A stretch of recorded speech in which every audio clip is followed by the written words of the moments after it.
ඔගලන් මේ කට්ටියට ඡන්දෙ දෙන්න ඕනේ. දුන්නේ නැත්නම් මුස්ලිම් අයට අම්බානික කෙරෙකි. මේ කියන්නේ අම්බානට වැදෙයි කියලා කතාවක් කිව්වා. අවුරුදු 20කට රට පාලනය කරන්න හිටපු කට්ටියක් අවුරුදු 2කින් ගියා.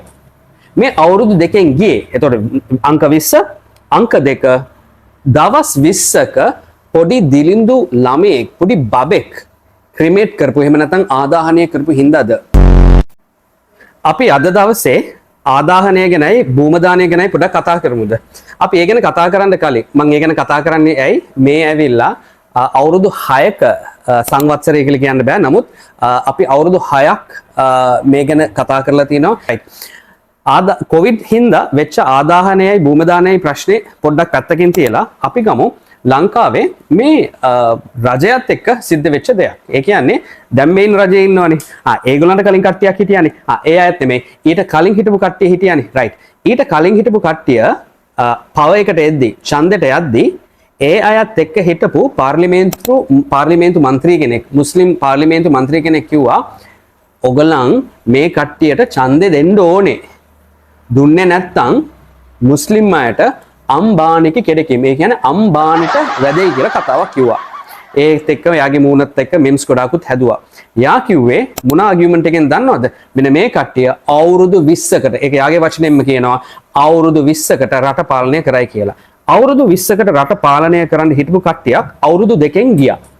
මේ අවුරුදු 2කින් ගියේ. එතකොට අංක 20 අංක 2 දවස් 20ක පොඩි දිලිඳු ළමයෙක් පොඩි බබෙක් ක්‍රිමේට් කරපු එහෙම නැත්නම් ආදාහනය කරපු හින්දාද ෆාහිම් ෂෆ්නා කියලා දෙන්නෙක් හිටියා. ඒ කපල් එකට අවුරුදු 6කට ළමයෙක් හිටියේ නැහැ. අවුරුදු 6කින් පස්සේ පිරිමි ළමයෙක් ඉපදෙනවා නොවැම්බර් මැද හරිය වගේ. දෙසැම්බර් වෙද්දී මේගොල්ලන්ට තේරුණා මේ ළමයාට පොඩි උණක් හැදිලා ඒක නියුමෝනියා බවට පත් වෙලා එයාගේ කොවිඩ් ටෙස්ට්ස් ටික කරද්දී එයා කොවිඩ් පොසිටිව් බවට පත් වෙනවා. එතකොට අම්මා අහනවා මම කිරි දෙනවා මේ ළමයාට මට මේක නැහැ ඒ කොහොමද ඒක යාට හම්බ වෙන්නේ කියලා. රයිට්. මේ කතාව ඔහොම ගිහිල්ලා අන්තිමට එයාට වෛරස් එක ඇවිල්ලා ඒ ළමයා අබාප්‍රාප්ත වෙනවා. ඒ ළමයා as a martyr එයා මවුත් වෙනවා.